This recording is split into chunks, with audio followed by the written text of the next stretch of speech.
Bill aims to keep U.S. investors away from blacklisted CCP officials.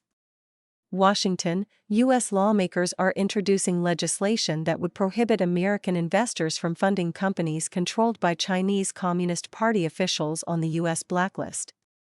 The legislation, shared with the Epoch Times ahead of its release, would direct Treasury Secretary Scott Bessent to add blacklisted Chinese individuals to his department's non-SDN Chinese military-industrial complex companies list within 1 year of their identification.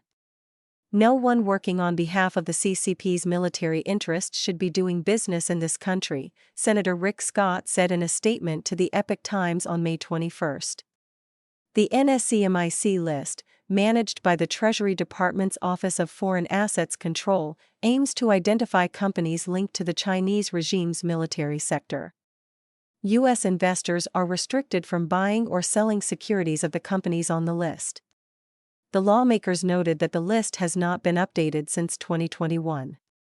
The fiscal year 2026 National Defense Authorization Act requires the President to submit a report to Congress every 2 years on any Chinese individuals who could be added to the Treasury's NSCMIC list. Names considered for inclusion would be drawn from other U.S. government lists, including the Department of Commerce's Entity List and Military End User List, the Federal Communications Commission's Covered List, and the Pentagon's 1260H list, which contains all entities believed to be part of the Chinese military-industrial complex. The President would also review the Department of State's Uyghur Forced Labor Prevention Act Entity List, which identifies businesses U.S. officials believe are involved in the persecution of Uyghurs and other minorities in China's far western Xinjiang region, to determine whether any individuals should be added to the Treasury's NSCMIC list. If adopted, the Treasury Secretary would have up to a year to update the NSCMIC list after receiving the report. Representative Elise Stefanik, who was introducing the legislation along with Scott, said the legislation aims at ensuring that Chinese companies are sanctioned with the urgency America needs to respond. She said she is working with Scott on several efforts to decouple the U.S. economy from Chinese companies that threaten national security. This common-sense legislation ensures the Treasury Department can no longer delay action against entities tied to Communist China's malign influence and military buildup, she said in a statement. Scott described the legislation as a tool to hold the CCP accountable.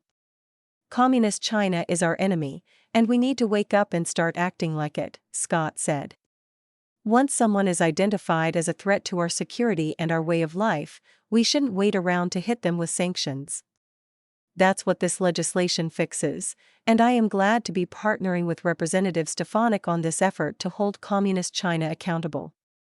There have been bipartisan concerns that when Americans invest in Chinese companies, U.S. capital or intellectual property could end up in the hands of the CCP to advance its military.